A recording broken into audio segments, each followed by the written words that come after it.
Hi, and welcome to the Fierce Kitten Studio channel, where today I'm going to be talking to you about choosing products to add to your shop.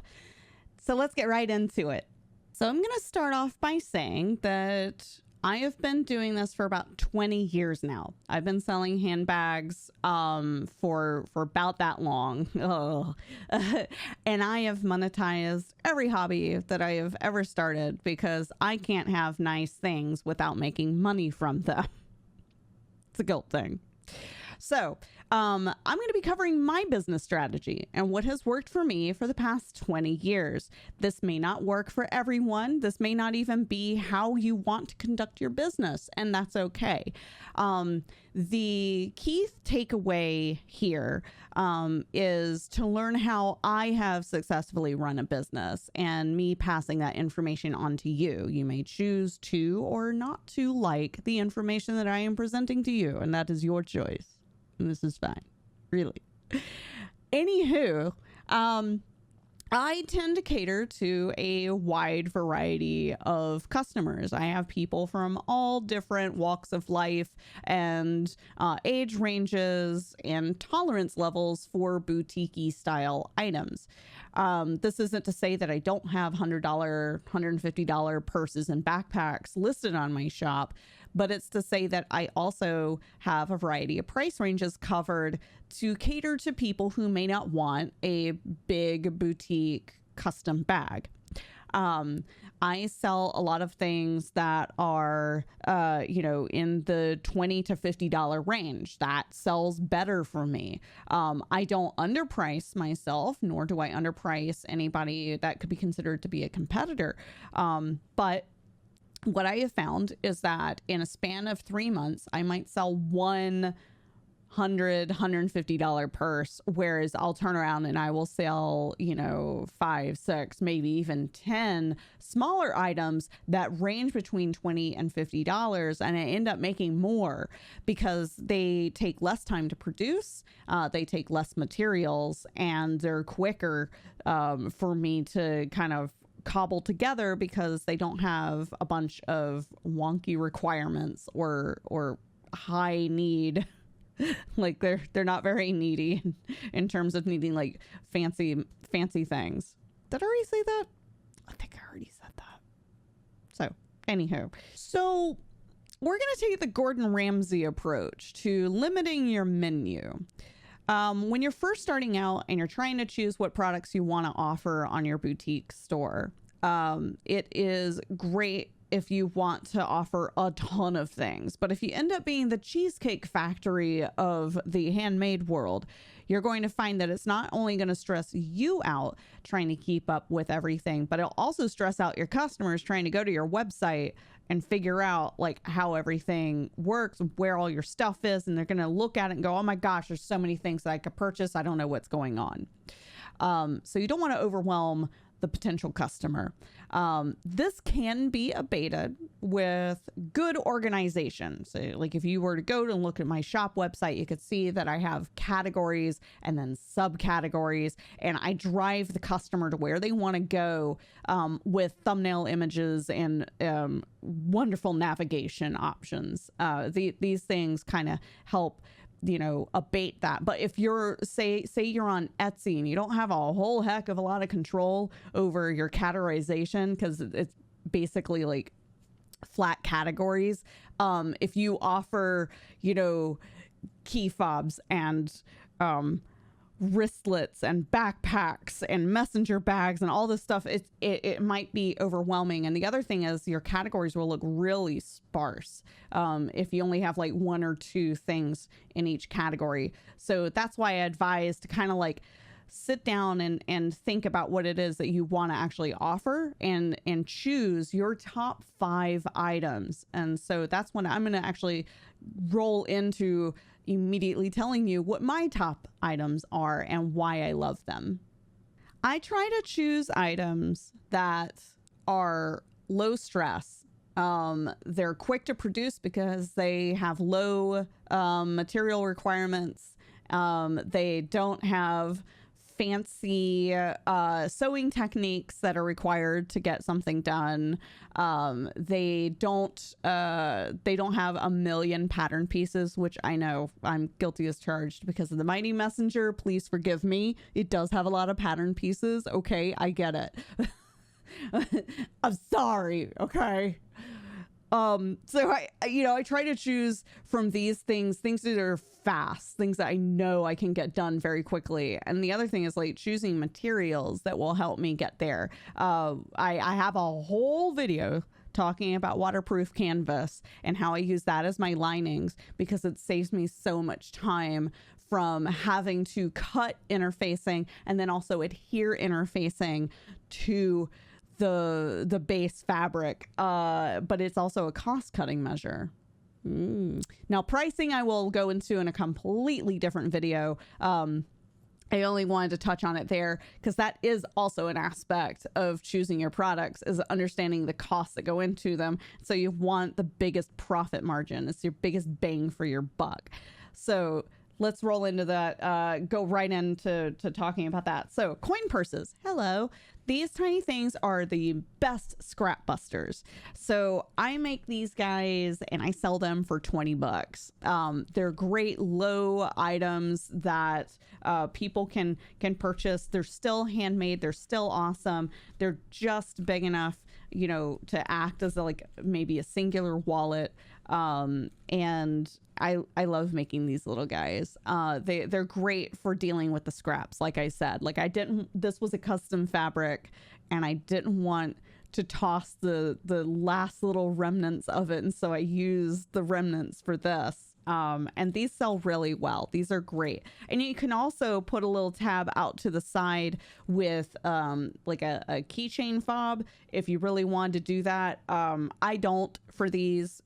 These are just, by the way, they're only like 5.5 by 4.5 inch squares with a 1/2 inch seam allowance. Go have fun, produce. They're squares, rectangles. Anyway, math. Next on my list is the necessary clutch wallet. If you don't know what this is and you're a bag maker, please go to Emmeline Bags and look at this pattern. There is actually an addict group for people who can't stop making them on Facebook. Highly recommend joining that as well. This is one that I just made for a client out of a marine vinyl. And the interior is all waterproof canvas. Look at this. That's witchcraft. I'm just going to throw that out there. It's complete and utter witchcraft. I have a Juki industrial machine, so that's the only reason I can do it. But more to the point, these guys sell really quickly.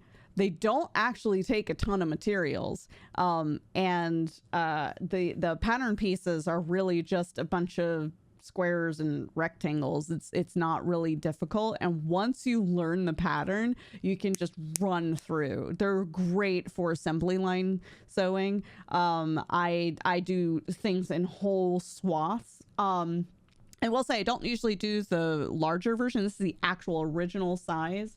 I'm just gonna swing it around like this wildly so you get distracted by the fact that I can't. Squirrel. Anyway, there's a miniature version of this. It's only 5.5 inches wide, and I actually prefer that one.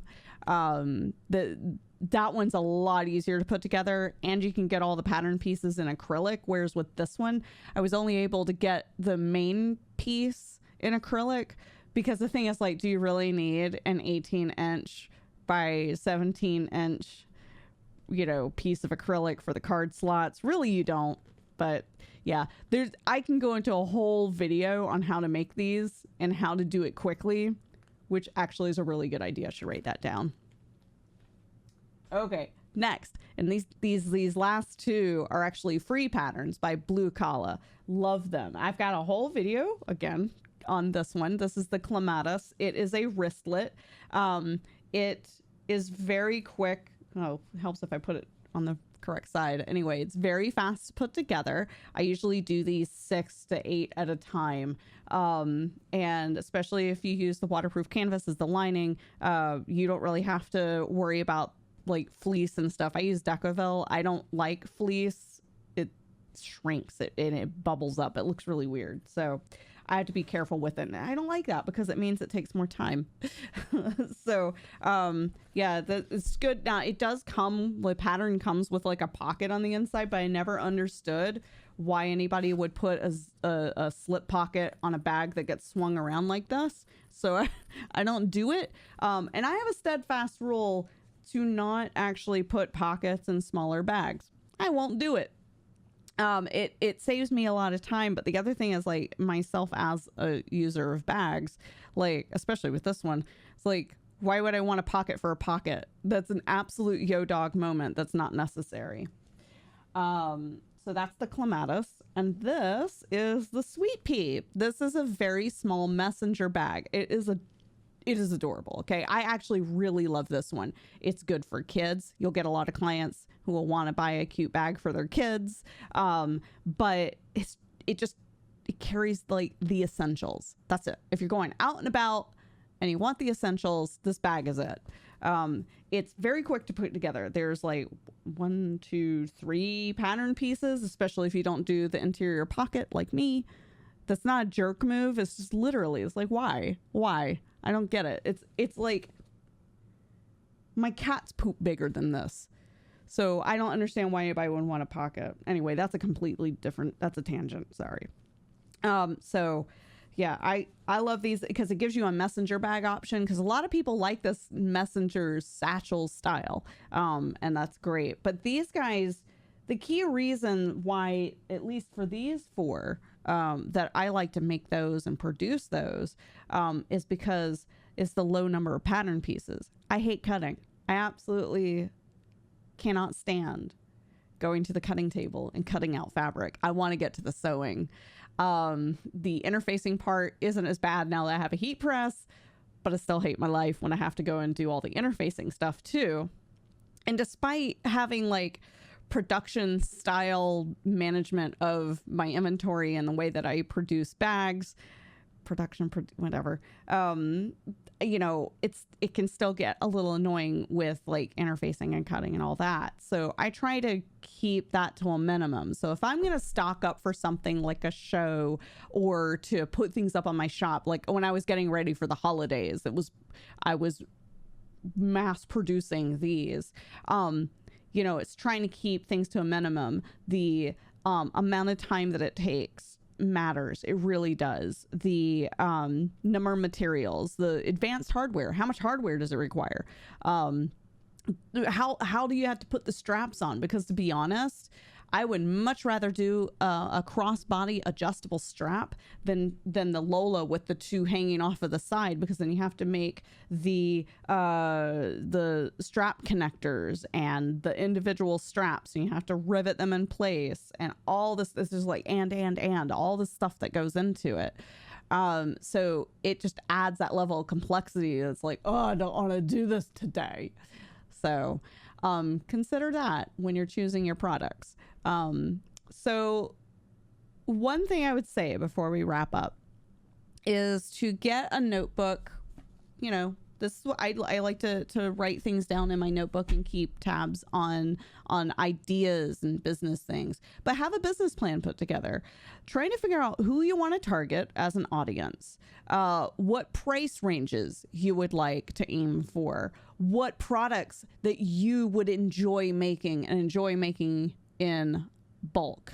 That's the key thing. It's like, if you get sick of making a bag or you don't like making a bag, then don't do it. Don't put it on your list of offerings, because someone will buy it. Trust me. Don't go to, you know, insert pattern company here's website and buy all of their patterns and then say, I'm going to make all of those, because you won't. I own every single one of the swoon bags, but I make like maybe 3 or 4 of their bags and offer them on my shop, because it's more about an enjoyment factor. I like to finish things. So if I'm going to spend 3 or 4 days on a bag, turn around and sell it for $150, then that kind of sucks, you know? Don't choose bags that are going to annoy you or products that are going to annoy you. Most of this advice isn't really limited to bag makers, even though my channel focuses primarily on bag making. It's good for everyone. So, just have a think and write down your notes, get your thoughts together, to, I guess, define your brand and how you want to get started with your shop and seeding the shop with awesome products.